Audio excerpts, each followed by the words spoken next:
Ay grabe mga kabayan, ang laki oh, nahuli niya oh.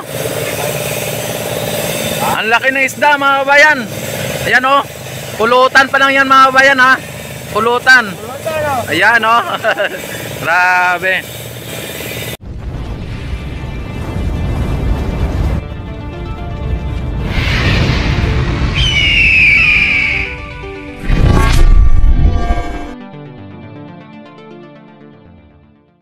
Hello mga kababayan, Luzon, Visayas, Mindanao, at dito na naman tayo sa mga kababayan sa Plaza Mexico, Maestranza. Ayan yung Maestranza doon. At dito alamin natin po ang mga kaganapan dito sa Maestranza at Plaza Mexico mga kababayan. Dito nakita naman ninyo mukhang tapos na ang dito yung galyon mga kabayan. At dito binuksan na po yung wala na pong dito harang mga kabayan no. Wala na pong harang dito at doon na lang banda sa may pinaka galyon o dito sa may marker mga kabayan no. Wala nang harang dito. Tinanggal na po nila. Tapos ang ating galyon mga kabayan na hindi pa actually tapos na tapos kasi mayroon pa silang gagawin dito. Ayan no. Ayan mga kabayan, at kung nakita ninyo ay isang isang kimbot na lang mga kabayan, kunti na lang ay talagang matapos na po itong marker o yung The Manila Acapulco galyon mga kabayan.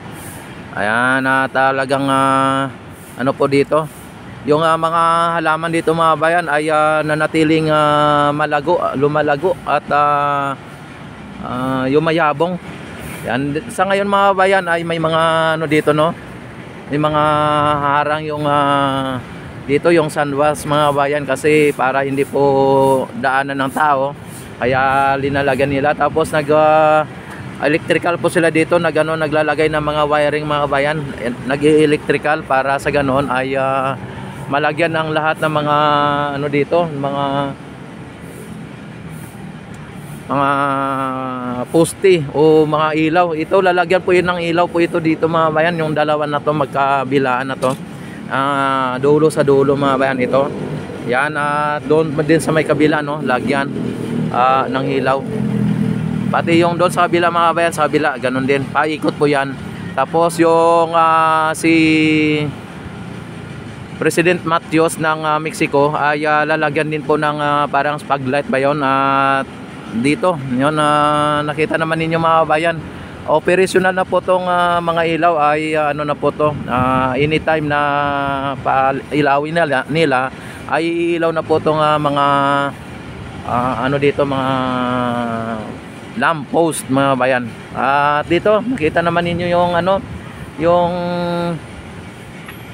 mga anahaw dito mga kabayan no. Ayan, nanatiling nakatayo. Sir, good afternoon. Yan mga kabayan, at bawat dito, bawat anahaw mayroon silang na spotlight mga kabayan o spotlight. Yan, dito nagano silang tubig mga kabayan no. Nakita ninyo yung kulay blue na to na naglalagay sila ng tubig doon sa may ata sa may pinaka halaman o sa truck. Ayan.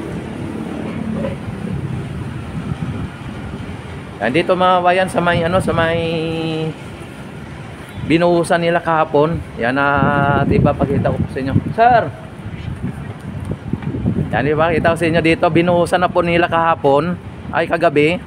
Yan mga bayan, at na ang lapad na mga bayan doon na malapit na po doon sa may pinaka poste at talagang tinakpan na po nila mga bayan para sa ganon ay hindi po siya madumihan o masira dahil po sa medyo malambot pa mga bayan. Ayan may nakalutang na ayan yan. Hanggang dito na po yung yung nila, binuhusan nila mga kabayan. Hanggang dito na sa may malapit sa may poste na yan. Yan, konti na lang at isang ano na lang, isang buhos na ng mga bayan ang natira. Maano na nila to, no? Tapos na. Tapos yung dito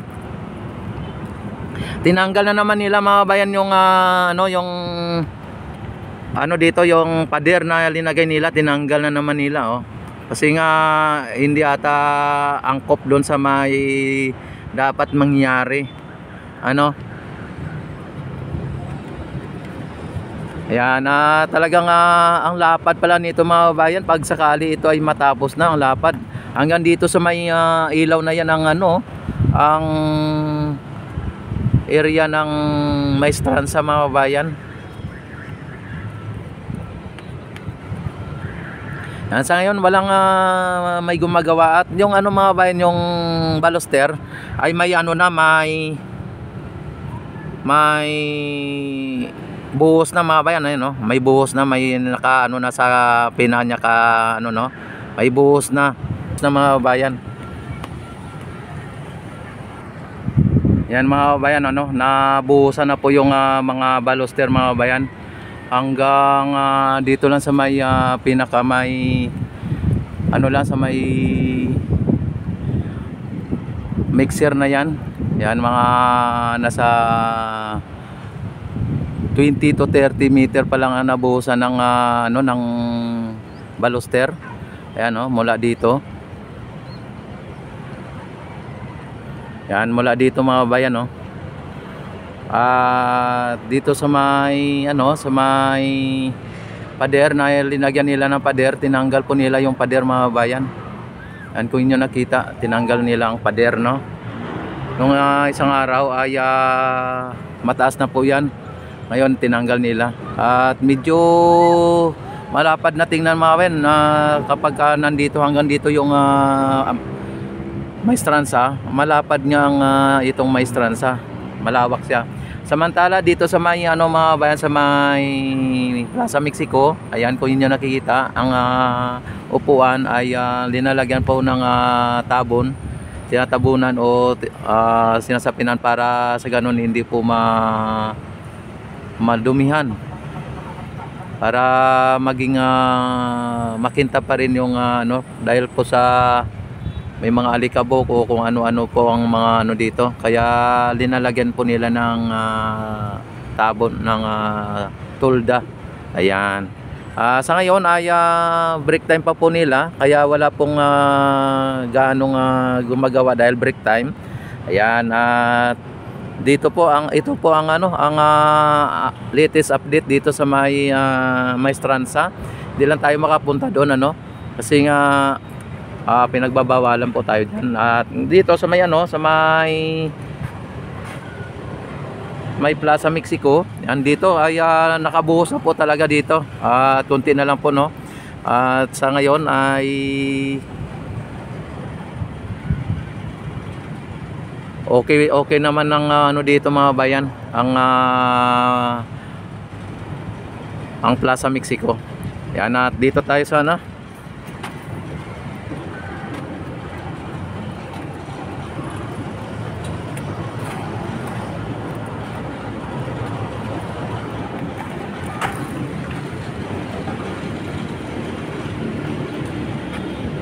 Ayan mga bayan, ano, at yun yung nakikita, malapad na at medyo mahaba ang binuhusan nila kagabi.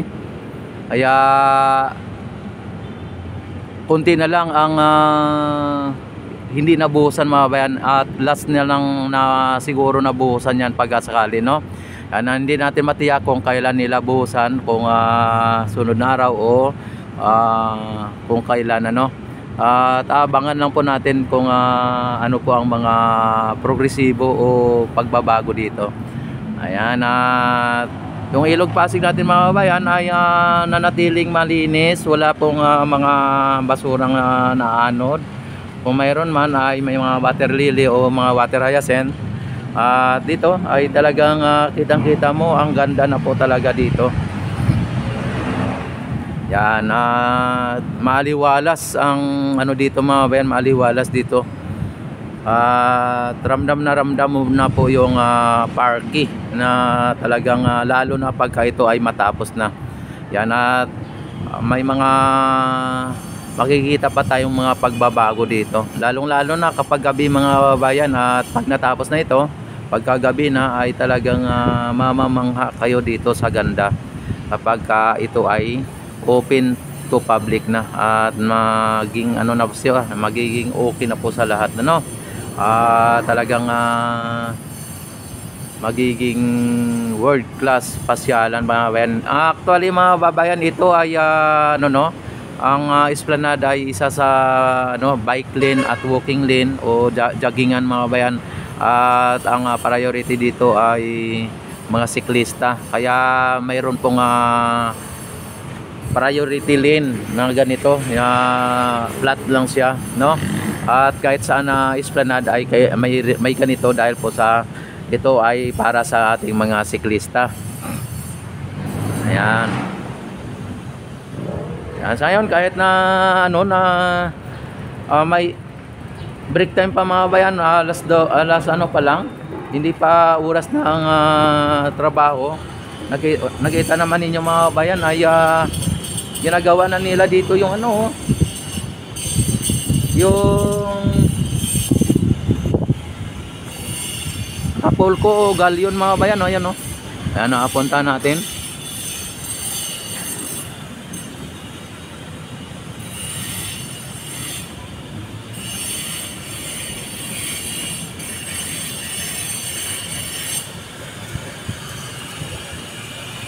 Ayan. Dito mga babayan, kahit na tanghaling tapat o kaya yung mga oras, ay may masisilungan ka dito mga bayan, dahil po sa mga puno na to, mga punong nara. Ayan yan. At dagdagan pa ng mga anahaw na yan kung sakali. Tapos baka madagdagan pa po ng ibang mga puno dito. Sa ngayon, ayan, nakita naman ninyo, kahit na hindi pa oras ng kanilang trabaho mga bayan, may dumaan na foreigner. Ay gumagawa na sila mga bayan. Talagang ayan, nakita naman ninyo. Kahit walang pang oras mga bayan, ay nandito gumagawa na po sila. At gusto na nilang tapusin atong atong galyon o marker na to.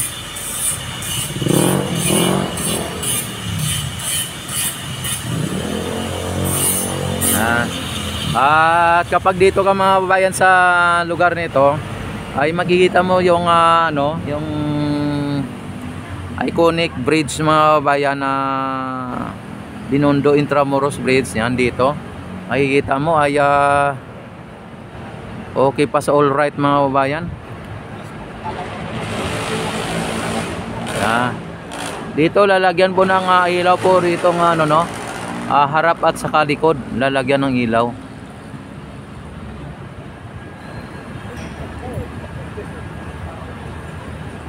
Yan, kapag na po ito mga bayan, na inaugurate na po ng ating Pangulo at mai-open na po to sa publiko, ay talagang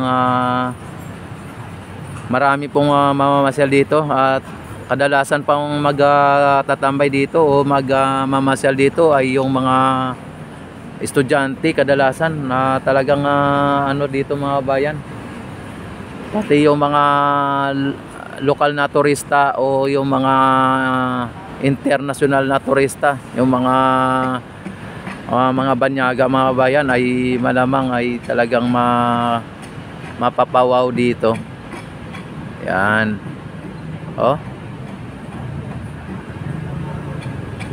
Yan, at maraming salamat mga kabayan sa lahat-lahat na mga nagsuporta sa aking YouTube channel. At don't forget to click notification bell, subscribe, click notification bell, select all na para ma-notify agad kayo tuwing ako ay mag-live. At maraming salamat sa inyong walang sawang pagsuporta. Yan, at mabuhay po tayong lahat hanggat gusto natin.